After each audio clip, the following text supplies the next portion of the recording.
कहानी की शुरुआत में हम एक छोटे से बेन को देखते हैं जिसके दादा उसे एक छुपे हुए खजाने की कहानी सुना रहे थे। इस खजाने के बारे में बहुत कम लोगों को पता था। अब सालों बाद जब बेन बड़ा हो चुका था तो उसने कुछ और लोगों के साथ मिलकर उस खजाने को ढूंढने का फैसला किया। बेन को अपने दादा की कहानी से थोड़ा अंदाजा था कि ये कहाँ हो सकता है। उसके दादा ने उसे एक नोट दिया था जिस पर एक नाम लिखा था। उसने हिसाब लगाया कि ये नाम एक पुराने जहाज का है। उसके एक दोस्त रायली ने उस जहाज की लोकेशन का पता लगाने में उसकी मदद की। जब वो लोग इस जहाज को ढूंढने निकले तो बेन ने हिसाब लगाया कि वो जहाज जरूर बर्फ की इस चादर के नीचे छुपा होगा। उन्होंने काफी देर तक खुदाई की और आखिरकार जहाज मिल ही गया। बेन ने सबको ये खबर दी और फिर इयन का धन्यवाद किया जो उनका साथी था और इस पूरी खोज में सारा पैसा उसी ने लगाया था। हालांकि लोग बेन और उसके परिवार को हमेशा से पागल कहते थे क्योंकि वो एक ऐसे खजाने को ढूंढ रहे थे जिसके होने का किसी को अंदाजा ही नहीं था। खैर अब बेन अपनी टीम के साथ उस जहाज में घुसा। जब उन्होंने आसपास देखा तो उन्हें एक कमरा मिला जिसमें बारूद के ढेर सारे डब्बे थे। थोड़ा और अच्छे से ढूंढने पर बेन को एक डेड बॉडी मिली जो एक डब्बे को पकड़ी हुई थी। जब उसने चेक किया तो उस डब्बे में एक पैकेज था और उसके अंदर एक पाइप थी।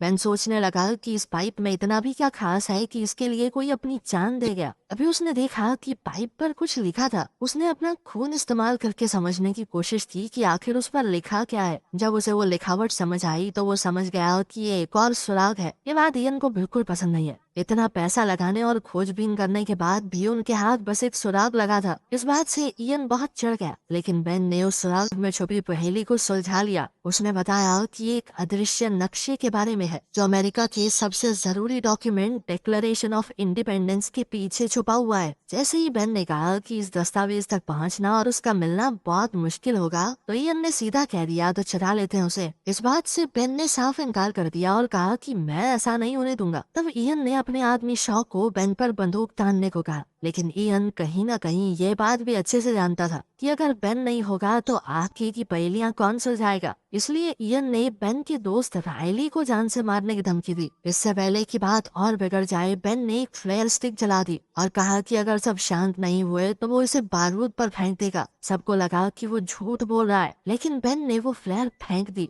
पर इससे पहले कि वो नीचे बारूद पर गिर पाती इयन ने उसे पकड़ लिया। लेकिन इयन ये जानता ही नहीं था कि उसके हाथ पर भी थोड़ा बहुत बारूद लगा हुआ है। अचानक उसके हाथ में आग लग गई जिसके बाद उसने फ्लेयर को छोड़ दिया और अब वो फ्लेयर स्टिक नीचे पड़े बारूद पर जा गिरी। बारूद की वजह से जहाज के फटने से पहले ही इयन और शॉ वहां से भाग गए और उन्होंने बेन और रायली को अंदर ही छोड़ दिया। लेकिन ऐन मौके पर बेन को एक गुप्त दरवाजा मिला जिसकी मदद से वो और रायली बच निकले। पूरा जहाज फट गया और इयन को लगा कि बेन और रायली अब मर चुके हैं।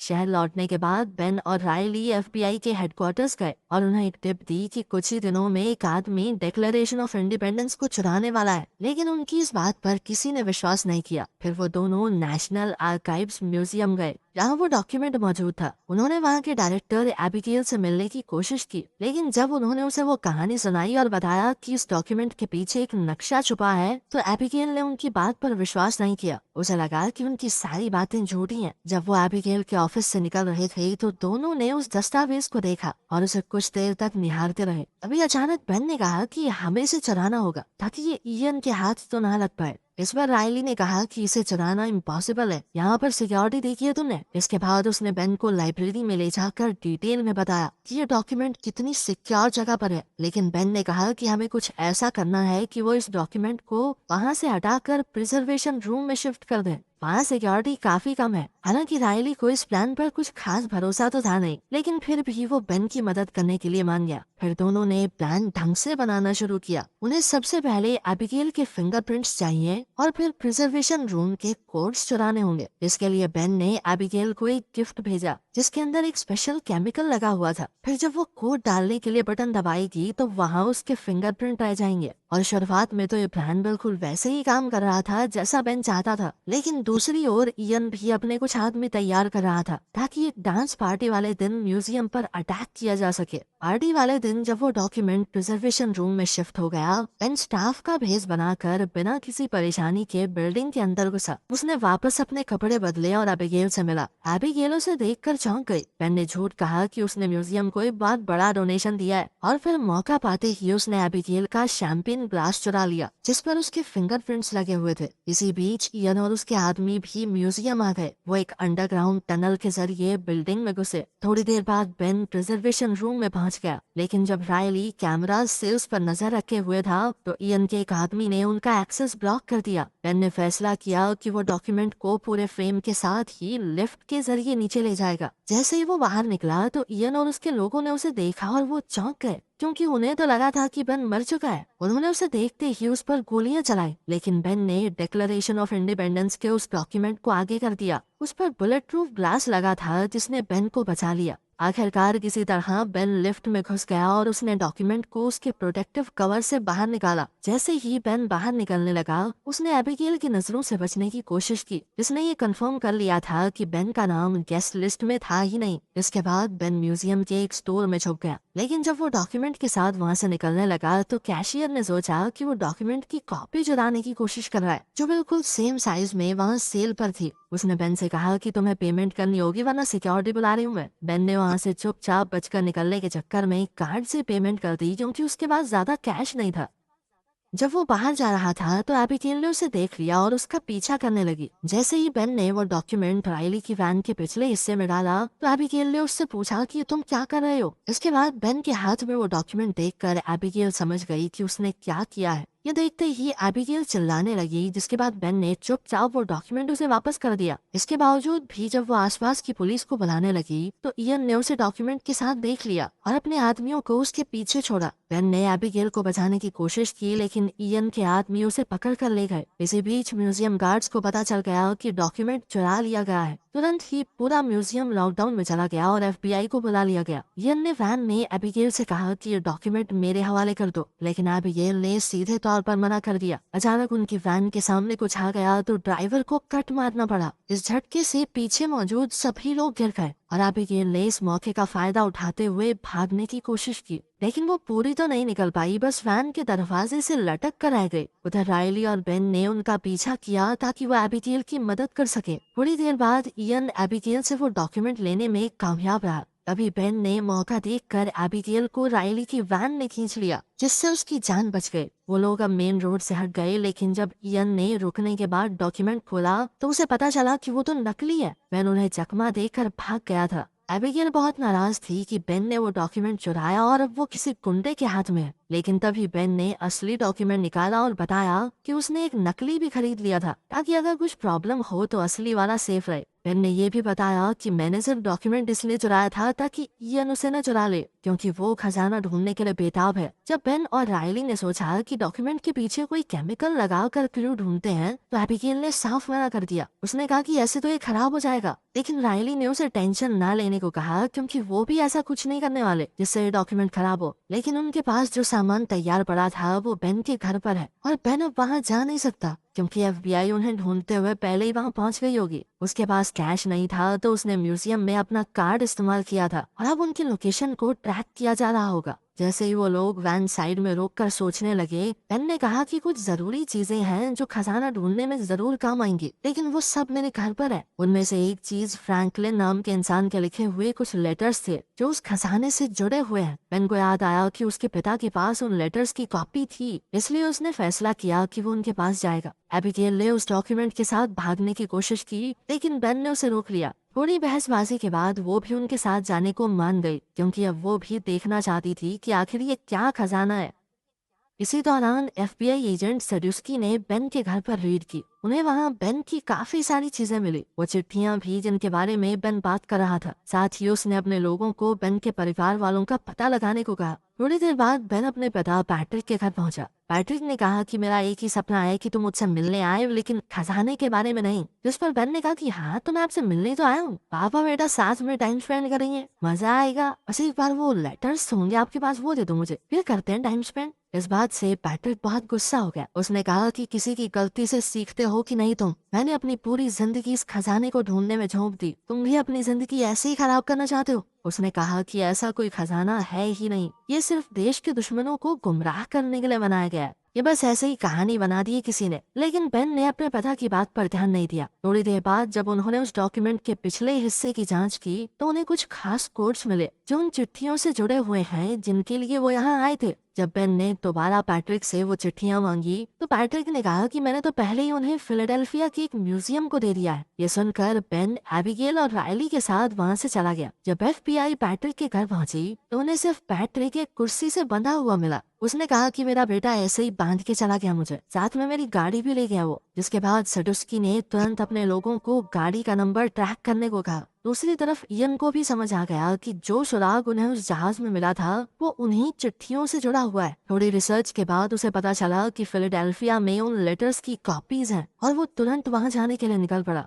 रायली जब वो कोड पता लगाने की कोशिश कर रहा था तो एक छोटा बच्चा उसके पास आया। रायली से हो ना हो लेकिन उस बच्चे ने सारे कोड बड़ी आसानी से सॉल्व कर दिए। इयन भी वहाँ टाइम पर पहुँच गया और वो लड़का जब आखिरी वर्ड का पता लगाने जा रहा था तो इयन से टकरा गया। इयन ने देखा कि ये लड़का कुछ तो पेपर में सॉल्व कर रहा है तो उसने लड़के का पीछा करना शुरू कर दिया। लेकिन जब तक लड़का वापस पहुंचा तब तक रायली वहां से निकल चुका था, क्योंकि रायली ने खुद ही आखिरी वर्ड का पता लगा लिया था। इसके बाद वो सीधा बेन और एबिगेल के पास पहुंचा ताकि उन्हें वो कोडेड मैसेज बताए जो उसने लेटर्स से निकाला था। इसके बाद बेन, एबिगेल और रायली तीनों मैसेज को डिकोड करने में लग गए। उन्होंने हिसाब लगाया कि जरूर ये सुराग इंडिपेंडेंस हॉल के बाहर वाली घड़ी की तरफ इशारा करता है। ये समझ में आते ही तीनों वहाँ के लिए निकल पड़े ताकि अगला क्लू जल्द से जल्द ढूंढ सके। वहीं दूसरी तरफ इयन ने भी उस स्कूल वाले लड़के को पैसे देकर ये पता लगा लिया कि आखिर उसने रायली को क्या बताया था। जल्द ही इयन भी इंडिपेंडेंस हॉल की तरफ निकल पड़ा। वहाँ बेन ने घड़ी की डायरेक्शन को फॉलो किया और देखा कि दीवार की एक ईंट पर एक खास निशान है। उसने उस निशान वाली जगह से ईंट हटाई और अंदर एक पुराना सा चश्मा मिला।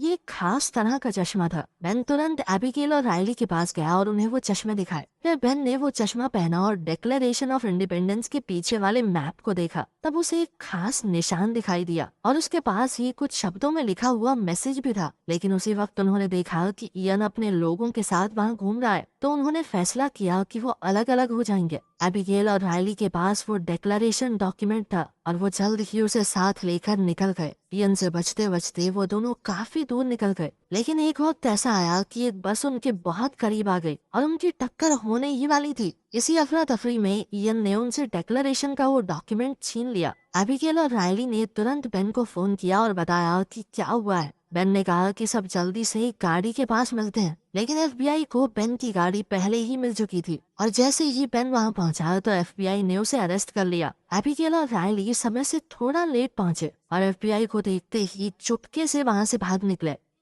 FBI की कस्टडी में बेन ने एजेंट सेडुस्की को पूरी कहानी बताई। किस तरह इयन ने वो डॉक्यूमेंट छीना, किस तरह वो एक के बाद एक पहेलियां सुलझाते रहे। जब सेडुस्की ने बेन के पास से मिले चश्मे देखे तो बेन को समझ आया कि उन्हें एक और तरीके से इस्तेमाल किया जा सकता है। तभी अचानक उसके फोन पर इयन का कॉल आया। FBI वालों ने कहा कि इससे स्पीकर पर बात कर। इयन ने बेन को धमकी दी कि चश्मे लेकर एक पब्लिक प्लेस में उससे मिलने आए और अगर उसने FBI को कुछ भी बताया तो वो उसके दोस्तों को जिंदा नहीं छोड़ेगा। अब FBI इयन जैसे अपराधी को पकड़ने का मौका छोड़ना नहीं चाहती थी। उन्होंने बेन से कहा कि प्लान के मुताबिक ही उससे मिलने जाओ और फिर हर तरफ अपने आदमी तैनात कर दिए। जब बेन इयन से मिलने गया तो पता चला कि ये पूरी की पूरी उनकी चाल थी। अचानक ही इयन के लोग आए और बेन को वहाँ से छुड़ा ले गए। रास्ते में एबिगेल ने बेन को कॉल किया और बताया कि उसने इयन के साथ डील की थी ताकि बेन को छुड़ा सके, लेकिन इसके लिए बेन को उसे खजाने तक ले जाना होगा। जब इयन और बेन दोबारा से मिले तो इयन ने वो डिक्लेरेशन का डॉक्यूमेंट और वो पुरानी पाइप वापस दी, वही जो जहाज में मिली थी। फिर इयन ने बेन से पिछला क्लू मांगा। जब बेन ने कहा कि मेरे पास कुछ नहीं है, मुझे नहीं पता, तब इयन ने दिखाया कि उसने बेन के पिता पैट्रिक को किडनैप कर रखा है। इस धमकी के बाद बेन को सच कबूलना पड़ा और उसने बताया कि जो निशान उसने मैप में देखा था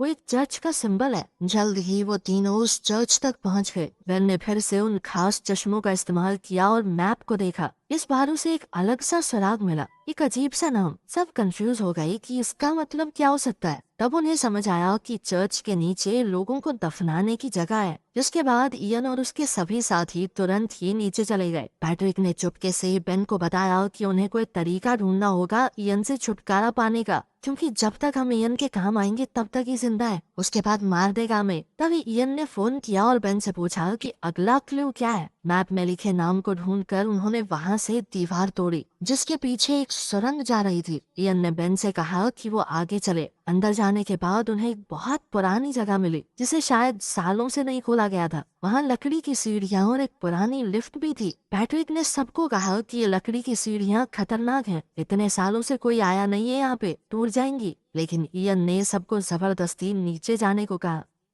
जब सभी लोग उन सीढ़ियों से नीचे उतर रहे थे तभी अचानक से बहुत सी सीढ़ियां टूट गई। इस घटना में शॉन नीचे गिरकर मारा गया। अब वो पूरा हिस्सा टूट रहा था और बाकी सबको लिफ्ट के ऊपर कूदकर अपनी जान बचानी पड़ी। उस लिफ्ट ने उन्हें खाली कमरे में ले जाकर छोड़ दिया। इयन ने बेन से पूछा कि खजाना कहाँ है। बेन ने दिखावा किया कि उसे भी कुछ नहीं पता। इयन ने गुस्से में उन्हें धमकी दी कि अगर बेन ने कुछ नहीं बताया तो वो उन्हें यहीं पर छोड़कर चला जाएगा। तभी पैट्रिक ने कहा कि अगला सुराग इस लालटेन के अंदर है। उसने ये भी कहा कि ऐसी ही एक लालटेन बॉस्टन की चर्च में भी है, तो खजाना शायद वहीं पर होगा। इयन फिर भी उन्हें वहीं छोड़ के चला गया, ये कहकर कि जब मुझे खजाना मिल जाएगा ना तो वापस आऊंगा तुम लोगों के लिए। इस पर रायली ने परेशान होकर कहा कि हम यहीं मरने वाले हैं। तब बेन और पैट्रिक ने रायली और एबिगेल को बताया कि उन्होंने इयन से झूठ कहा था, वो लालटेन तो सिर्फ एक डिस्ट्रैक्शन थी। फिर उन्होंने एक और क्लू ढूंढा जो उन्हें एक नए कमरे तक ले गया। उस कमरे के अंदर की जगह को देखकर ऐसा लग रहा था मानो उनसे पहले कोई और वहां आ चुका हो। बेन थोड़ा उदास हो गया और अपने पिता पैट्रिक से कहा कि आप हमेशा सही कहते थे, शायद कोई खजाना है ही नहीं। इस पर पैट्रिक ने कहा कि नहीं, इतना हताश होने की जरूरत नहीं है, बस हमसे पहले कोई पहुंच गया यहाँ पे। लेकिन बेन अब भी हार मानने को तैयार नहीं था। वो अब भी दीवारों में सुराग ढूंढता रहा। तब उसने कुछ खास ताले देखे। इनमें से एक लॉक मिसिंग था। उसका आकार बिल्कुल उस पाइप जैसा था जो उन्हें उस जहाज में मिली थी। बेन ने पाइप निकाली और लॉक में फिट की और जैसे ही लॉक घुमा तो एक सीक्रेट रूम खुल गया और आखिरकार उसके पीछे था खजाना। पूरा कमरा खजाने से भरा हुआ था। पुरानी किताबें, gold coins, jewellery, antique items वगैरह वगैरह। जो चीज पैट्रिक और उसके पिता ने सालों तक ढूंढी थी वो यहाँ थी। सब लोग खुशी से झूम उठे। थोड़ी देर ढूंढने के बाद उन्हें बाहर जाते हुए सीढ़ियां भी मिल गई। बेन सबसे पहले बाहर निकला और वहाँ उसे एक आदमी मिला। बेन ने उससे फोन मांगकर सेड्यूस्की को कॉल किया। सेड्यूस्की कुछ ही देर में आ गया और बेन ने उसे खजाने के बारे में बताया और साथ ही ये भी कहा कि मुझे कुछ नहीं चाहिए, लेकिन उसने कुछ कंडीशन रखी। पहली थी कि एबिगेल के ऊपर कोई एक्शन न लिया जाए। खजाने को ढूंढने का पूरा श्रेय उसे और उसके परिवार को मिले।